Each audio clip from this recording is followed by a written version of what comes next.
الحمد للہ وکفا وسلام علی عبادہ الذین اصطفیٰ، اما بعد۔ آج میں آپ لوگوں کے سامنے ایک کارگزاری بیان کر رہا ہوں، وہ ہے مدینہ کی خوشبو۔ یہ واقعہ ایک نوجوان عالم دین کا ہے جس کا دل عشق رسول صلی اللہ علیہ وآلہ وسلم سے لبریز تھا۔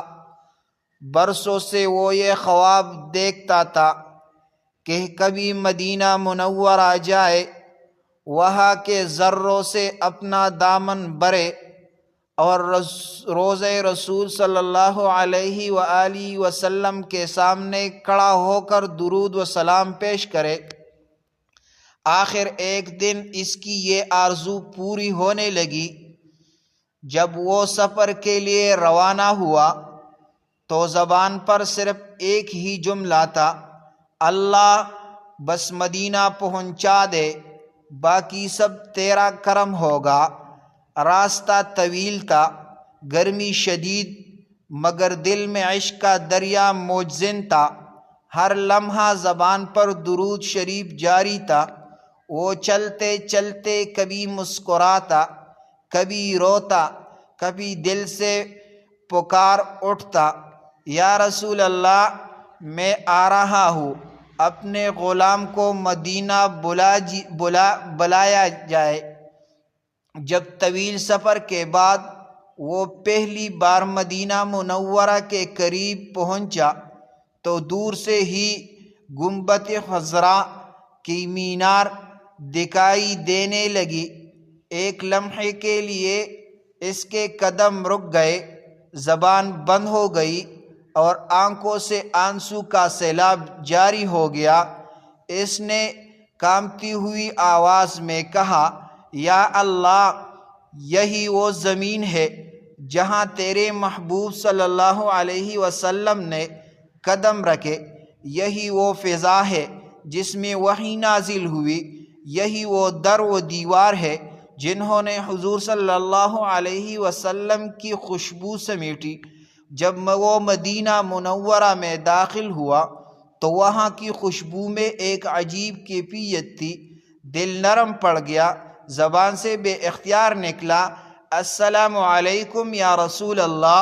روضہ اقدس کے قریب پہنچا تو دل کی دھڑکنیں تیز ہو گئی، اس کے ہونٹ کانپ رہے تھے اور جسم لرز رہا تھا۔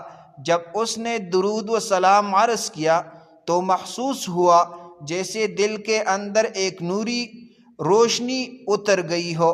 اس نے عرض کیا، یا رسول اللہ، میں کچھ لے کر نہیں آیا، بس ایک ٹوٹا ہوا دل لایا ہوں جو آپ کی محبت میں چڑھ گیا ہے۔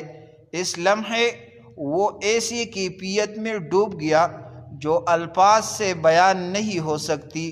وہ دیر تک روضہ رسول کے سامنے بیٹھا رہا، درود پڑھتا رہا اور آنسو بہاتا رہا۔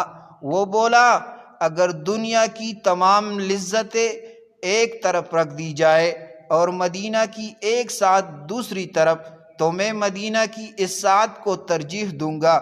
چند دنوں بعد جب وہ مدینہ سے واپسی کے لیے نکلا تو دل غمگین تھا، مگر روح سرشار۔ اس نے ایک نظر پیچھے موڑ کر گنبد خضرا کو دیکھا اور کہا، اے مدینہ، اگر میری قسمت میں زندگی رہی تو میں پھر آؤں گا، اگر نہ آ سکا تو میری روح تیرے آستانے پر حاضر رہیں گی۔ واپسی پر لوگ اس سے پوچھنے لگے، کیا دیکھا مدینہ میں؟ نوجوان مسکرا کر بولا، مدینہ دیکھا نہیں جاتا، مدینہ محسوس کیا جاتا ہے، مدینہ دل میں بسایا جاتا ہے۔